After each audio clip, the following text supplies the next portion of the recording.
Today I want to tell you about a Czech composer by the name of Heinrich Biber.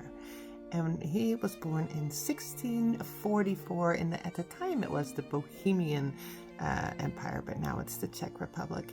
And we know very, very little actually about his childhood. He was born in 1644 in Biber in the Czech Republic now. We know that he most likely came from modest family, and he probably studied music because that's one of the things they taught in school at the time. And that's it as far as his childhood goes. Now, there are music scholars that believe he studied violin with a man named Johann Smelser, because later on in his compositions, it is believed that we can see influences of this Mr. Smelser. But again, we don't really know that. What we also know, though, is that he was way, way, way ahead of his time.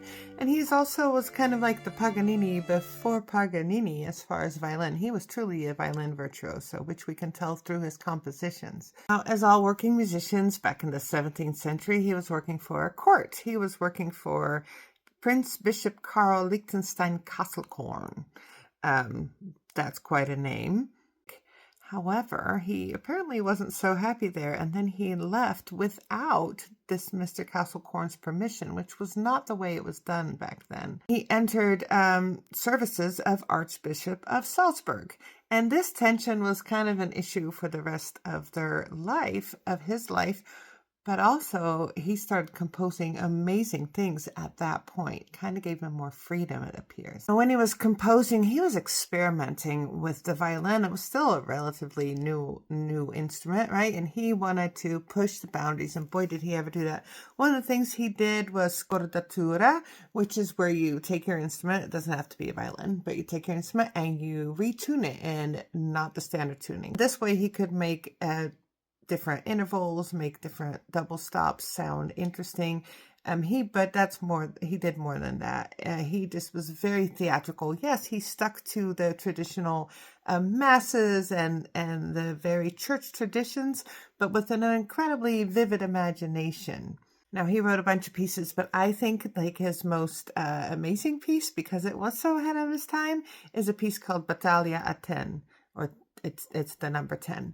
And it is about a battle. It is about, and you can hear the things that are happening on the battlefield. The first movement, you just hear the soldiers marching in. But the second movement, it is crazy because he uses polytonal techniques. And so different instruments are playing in different keys. And what he's trying to do is show like these soldiers being all drunk.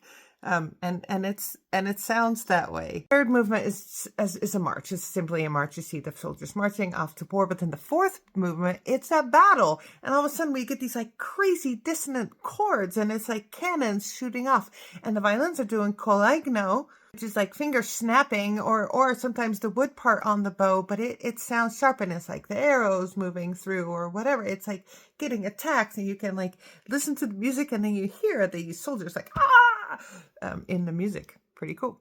The fifth movement comes, and it's lamentation. It is sad. We're seeing a bunch of soldiers wounded, perhaps dead. There's a lot of suspension in the notes. There's chromatic lines that are just like, you can hear the pain, you can hear the suffering. Then the sixth movement comes, and it's a victory. We won. It's okay. Some of them died. Look at us. We're doing great. And then the last movement is just a brief conclusion. But it's way ahead of his time. Later, we do that much more. We become much more, we use much more imagery. But he really used it as sounds, kind of like Vivaldi did in the Four Seasons. It's fascinating. Now, this piece is pretty amazing, and it seems very playful on the surface. But if you actually listen, there's more that he's saying. It's quite emotional, and it really talks about like the weight of war and the destruction of war and what happens then. So it's quite a statement as well. He continued to work there in Salzburg. He even became the Kapellmeister, which was the highest, most prestigious musical position you could get at the time. So he was Kapellmeister in Salzburg. He continued to compose. He wrote a lot of beautiful sacred works and also beautiful sonatas until about the 1700 exactly, and his health started to decline. He was able to compose, but less and less. Looks like he was tired. His health just wasn't doing very well. And then when he was 59 or 60, he passed away in Salzburg. As with many composers, including Vivaldi himself, his music faded away from popularity, and then nobody really even knew who this guy was. But over like centuries later, people have found his music and they're like, wow, this guy was great. It's nice to know what happened centuries ago because what we have now has built upon that. Somebody had to push the boundaries for us to get to where we are now. Anyway, I would suggest you go and listen to some Biber.